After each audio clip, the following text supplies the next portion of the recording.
Kembali lagi dengan saya, Wanda Sari Boru Situmorang dengan NPM 2009-10-19-7 kelas F semester 3 mata kuliah Strategi Belajar Mengajar dengan dosen pengampu Bapak Sumarin Mangandar Marianus, SSI, MPD, Pendidikan Guru Sekolah Dasar, Universitas Katolik Santo Thomas. Pokok pembahasan yang pertama, pengertian penggunaan media sumber belajar. Yang kedua, media sebagai alat bantu proses pembelajaran.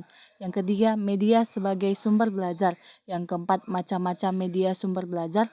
Yang kelima, prinsip pemilihan dan penggunaan media. Yang keenam, pengembangan dan pemanfaatan media sumber belajar. Yang pertama, pengertian penggunaan media sumber belajar. Kata media berasal dari bahasa Latin, medius, yang secara harfiah yang berarti tengah, perantara, atau pengantar. Dalam bahasa Arab, media adalah perantara, wasail, atau pengantar pesan dari pengirim kepada penerima pesan. Menurut Sasanto S. Hamijojo, media adalah semua bentuk perantara yang dipakai orang menyebar ide, sehingga ide atau gagasan itu sampai pada penerima. Sedangkan Asosiasi Teknologi dan Komunikasi AECT di Amerika memberikan batasan, yaitu media sebagai segala bentuk dan saluran yang digunakan orang untuk menyalurkan pesan atau informasi. Kesimpulannya, media adalah segala sesuatu yang dapat digunakan untuk menyalurkan pesan dan pengiriman kepada penerima, sehingga dapat merangsang pikiran, perasaan, perhatian, dan minat siswa sedemikian rupa sehingga proses belajar terjadi. Dapat dipahami bahwa media adalah alat bantu yang dapat dijadikan sebagai penyalur pesan guna mencapai tujuan pengajaran. 2. Media sebagai alat bantu proses belajar.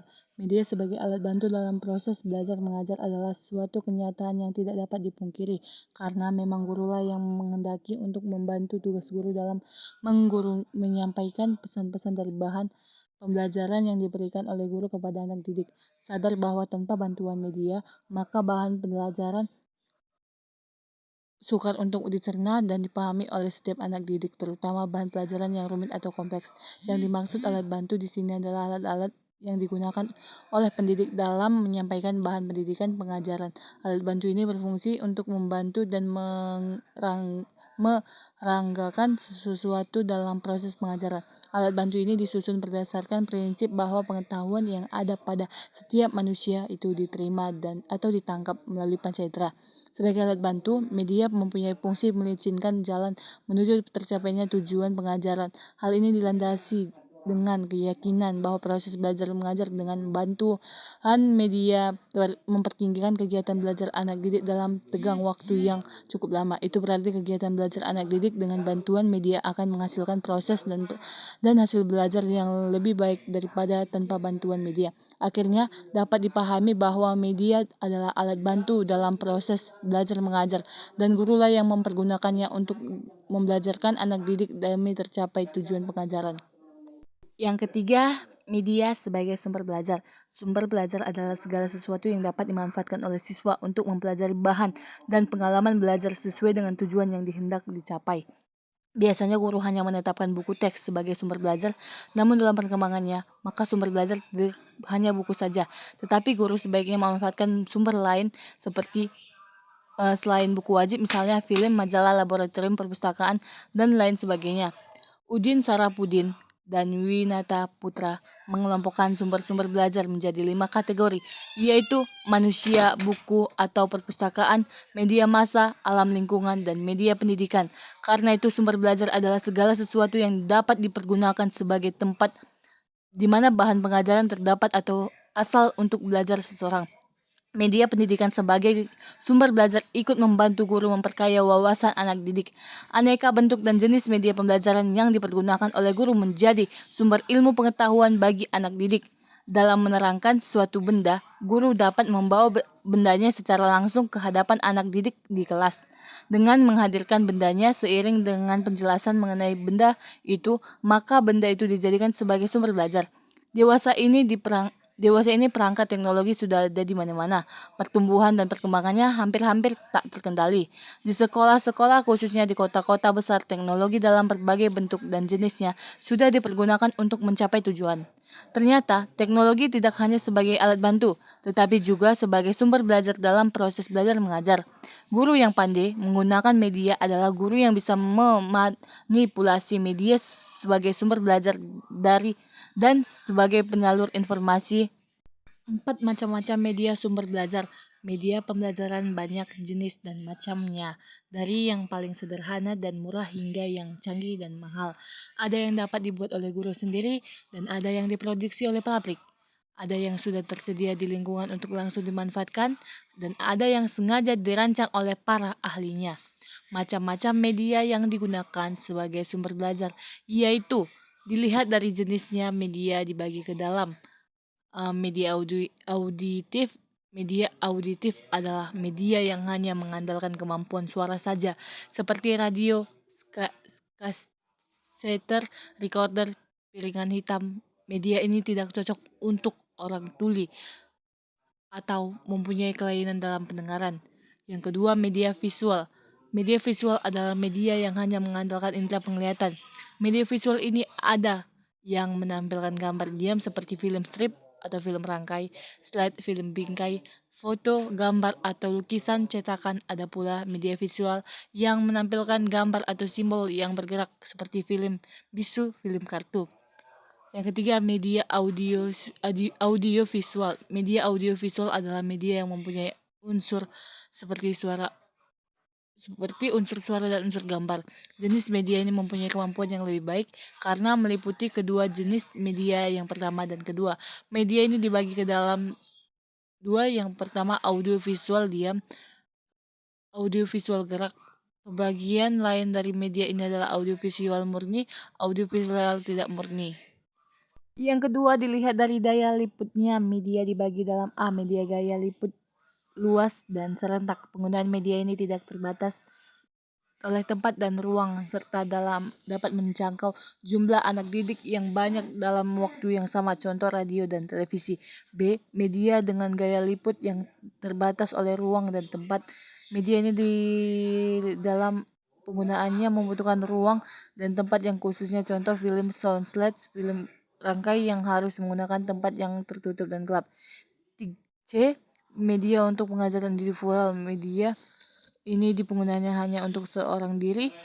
Termasuk media adalah modul berprogram dan pengajaran melalui komputer. Yang ketiga, dilihat dari bahan pembuatannya. Media dibagi dalam A. Media sederhana, yaitu media yang mudah diperoleh dan harganya murah, cara pembuatannya mudah, serta penggunaannya tidak sulit. B. Media kompleks, yaitu media yang bahan dan alat pembuatannya sulit diperoleh, serta mahal harganya, sulit membuatnya, dan penggunaannya memerlukan keterampilan yang memadai. 5. Prinsip pemilihan dan penggunaan media. Seorang guru diharapkan dapat menentukan media pilihannya sesuai dengan kebutuhan pada suatu kali pertemuan. Jangan sampai penggunaan media menjadi penghalang proses belajar mengajar yang akan guru lakukan di kelas. Ketika suatu media akan dipilih dan dipergunakan, ketika itulah beberapa prinsip perlu diperhatikan dan dipertimbangkan oleh guru. Dr. Andus Sudurman mengemukakan beberapa prinsip pemilihan media pengajaran sebagai berikut. Yang pertama, tujuan pemilihan. Memilih media yang akan digunakan harus berdasarkan maksud dan tujuan pemilihan yang jelas. Pemilihan media untuk pembelajaran atau siswa belajar, untuk informasi yang bersifat umum, ataukah sekedar untuk menghibur saja mengisi waktu kosong. Lebih spesifik lagi, untuk pengajaran kelompok atau pengajaran individual. Tujuan pemilihan ini berkaitan dengan kemampuan berbagai media. Yang kedua, karakteristik media pengajaran. Setiap media mempunyai karakteristik tertentu, baik dilihat dari segi kemampuannya, cara pembuatannya, maupun cara penggunaannya. Memahami karakteristik berbagai media pengajaran merupakan kemampuan dasar yang harus dimiliki guru dalam kaitannya dengan keterampilan pemilihan media pengajaran. Yang ketiga, alternatif pilihan. Memilih pada hakikatnya adalah proses membuat keputusan dari berbagai alternatif pilihan. Guru biasanya menentukan pilihan media mana yang akan digunakan apabila terdapat beberapa media yang dapat diperbandingkan. Sedangkan apabila media pengajaran itu hanya satu, maka guru tidak bisa memilih, tetapi menggunakan apa adanya. Sedangkan menurut Dr. Nana Sujana 199104 tentang prinsip-prinsip penggunaan media agar mencapai hasil yang baik, yaitu satu, menentukan media jenis dengan tepat, menetapkan atau memperhitungkan subjek dengan tepat. Yang ketiga, menyajikan media dengan tepat. Yang keempat, menetapkan atau memperlihatkan media pada waktu, tempat, yang situasi dan tepat. Yang keenam, pengembangan dan pemanfaatan media sumber belajar. Media pengajaran adalah suatu alat bantu yang tidak bernyawa. Alat ini bersifat netral. Perannya akan terlihat jika guru pandai memanfaatkannya dalam belajar mengajar. Sebagai alat bantu dalam proses belajar mengajar, media mempunyai beberapa fungsi. Nana Sujana tahun 1991 merumuskan fungsi media pengajaran menjadi 6 kategori sebagai berikut. Yang pertama, gunakan media dalam proses belajar mengajar bukan merupakan fungsi tambahan, tetapi mempunyai fungsi sendiri sebagai alat bantu untuk mewujudkan situasi belajar mengajar yang efektif. Yang kedua, penggunaan media pengajaran merupakan bagian yang integral dari keseluruhan situasi mengajar. Yang ketiga, media pengajaran dalam pengajaran penggunaannya integral, tidak terpisahkan dengan tujuan dari isi pembelajaran. Yang keempat, penggunaan media dalam pengajaran bukan semata-mata alat hiburan, melainkan proses belajar supaya lebih menarik perhatian siswa. Yang kelima, penggunaan media dalam pengajaran lebih diutamakan untuk mempercepat proses belajar mengajar dan membantu siswa dalam menangkap pengertian yang diberikan guru. Yang keenam, penggunaan media dalam pengajaran diutamakan untuk mempertinggi mutu belajar mengajar. Ketika fungsi-fungsi media pembelajaran itu diaplikasikan ke dalam proses belajar mengajar, maka terlihatlah peranannya sebagai berikut. Yang pertama, sebagai penjelas dari keterangan terhadap suatu bahan yang guru sampaikan. Yang kedua, media dapat memunculkan permasalahan untuk dikajikan lebih lanjut dan dipecahkan oleh para siswa dalam proses belajarnya. Yang ketiga, media sebagai sumber belajar bagi siswa. Nana Sujana 1991 mengumumkan nilai-nilai praktis media pengajaran adalah: 1. Media dapat meletakkan dasar-dasar yang nyata untuk berpikir dan mengurangi verbalisme. 2. Media dapat memperbesar minat dan perhatian siswa untuk belajar. 3. Menampilkan objek yang terlalu besar yang tidak memungkinkan untuk dibawa ke dalam kelas, misalnya binatang yang ditampilkan dalam bentuk gambar. Yang keempat, media dapat meletakkan dasar untuk perkembangan pembelajaran sehingga hasil belajar bertambah mantap. Yang kelima, memberikan pengalaman yang nyata dan dapat menumbuhkan kegiatan berusaha sendiri pada setiap siswa. Yang keenam, menumbuhkan pemikiran yang teratur dan berkesinambungan. Yang ketujuh, membantu tumbuhnya pemikiran dan memantau perkembangan kemampuan berbahasa. Yang kedelapan, metode belajar lebih bervariasi sehingga siswa tidak bosan dan guru tidak kehabisan tenaga. Yang kesembilan, bahan pengajaran akan lebih jelas maknanya sehingga dapat lebih dipahami siswa.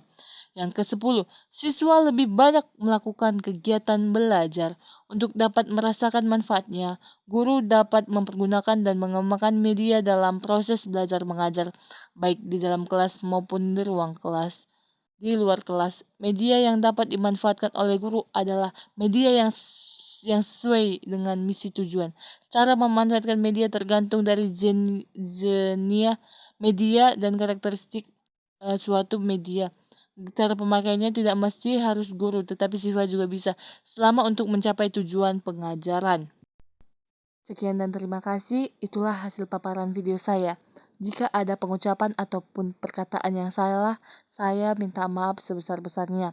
Unika Jaya, Unika Smart, Tuhan Yesus memberkati. Shalom, jangan lupa like, subscribe, and comment. Muah.